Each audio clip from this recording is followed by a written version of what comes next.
इस बार बहुत समय के बाद छत्तीसगढ़ आना हुआ है। छत्तीसगढ़ आज का कार्यक्रम तो खैर दूसरी सोच के साथ है, जहां आज जिस कार्यक्रम में हम लोग आ रहे हैं, पर आने वाले दिनों में छत्तीसगढ़ निरंतरता में आने की सोच है। धीरे धीरे हम लोग यहाँ पे पार्टी का संगठन भी हम लोग मजबूत कर रहे हैं।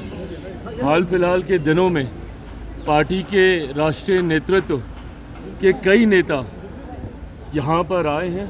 उन्होंने संगठन को की समीक्षा करने का काम किया और आने वाले दिनों में हमारी इच्छा है पार्टी का विस्तार हम लोग छत्तीसगढ़ में भी करें। धीरे धीरे पार्टी एक्सपेंशन मोड में है, धीरे धीरे अलग अलग राज्यों में हम लोग पार्टी का विस्तार कर रहे हैं। बिहार से निकलकर नागालैंड के में हम लोग के 2 विधायक हैं। झारखंड में इस बार चुनाव हुआ, हम लोग लड़े जीते, वहाँ पे हम लोग के विधायक हैं। आने वाले दिनों में उत्तर प्रदेश, पंजाब, छत्तीसगढ़, ये ऐसे राज्य हैं जहाँ पे मेरे नेता, मेरे पिता आदरणीय रामविलास पासवान जी के समर्थक और उनके विचार से जुड़ने वाले लोग बड़ी संख्या में हैं।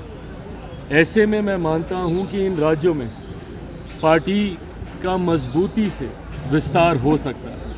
उसी सोच के साथ आज ये पहला दौरा है, पर आने वाले दिनों में कई और कार्यक्रम पार्टी के स्तर पर भी यहाँ पे आयोजित करेंगे। बिहार चुनाव को लेकर भी बात है, आप भी चुनाव लड़ने की बात चलिए, कहाँ से लड़ेंगे, क्या स्ट्रेटेजी रहेगी सर? देखिए, ये बात मैंने कही है कि मैं बहुत लंबे समय तक अपने आप को केंद्र की राजनीति में नहीं देखता हूँ। मेरा राजनीति में आने का कारण ही बिहार और बिहारी रहे हैं। ऐसे में मेरी इच्छा है कि मैं जिस सोच के साथ राजनीति में आया हूँ, मेरा एक अपना विजन भी है, बिहार फर्स्ट, बिहारी फर्स्ट। ऐसे में मैं चाहता हूँ कि मेरा राज्य बिहार विकसित राज्यों की श्रेणी में बराबरी पर आकर खड़ा हो। जो तीसरी बार का सांसद बनने के बाद मुझे एहसास हो रहा है कि दिल्ली में रह के शायद नहीं संभव होगा। ऐसे में ये इच्छा मैंने पार्टी के समक्ष रखी थी कि अब मैं जल्द बिहार वापस जाना चाहता हूँ।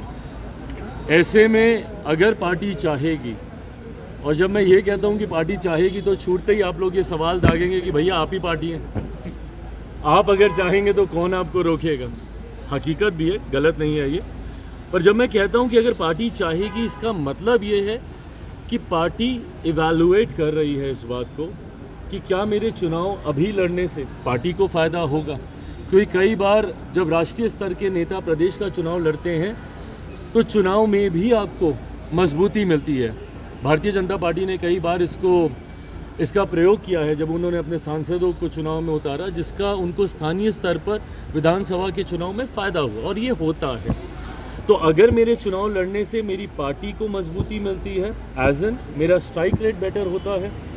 लोकसभा में हम लोग का 100% स्ट्राइक रेट था। मैं चाहूँगा कि विधानसभा में भी मैं जितनी सीटों पे भी लड़ूं, पर मेरा स्ट्राइक रेट बेटर हो। तो अगर मेरा स्ट्राइक रेट मेरे लड़ने से और मेरे गठबंधन का प्रदर्शन अगर इससे बेहतर होता है, जो कि चर्चा में लग रहा है, तो मैं ज़रूर लड़ूंगा।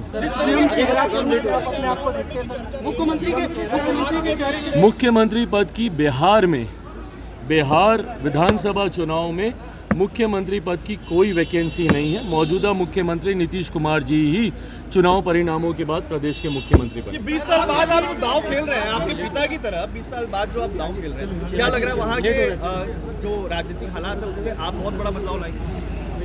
मुझे नहीं पता कि क्या बदलाव आएगा नहीं आएगा, बट मैंने सिर्फ अपनी इच्छा तो मैंने सामने रखा है। अंतोगत हम सबका लक्ष्य है कि मजबूत जीत हासिल।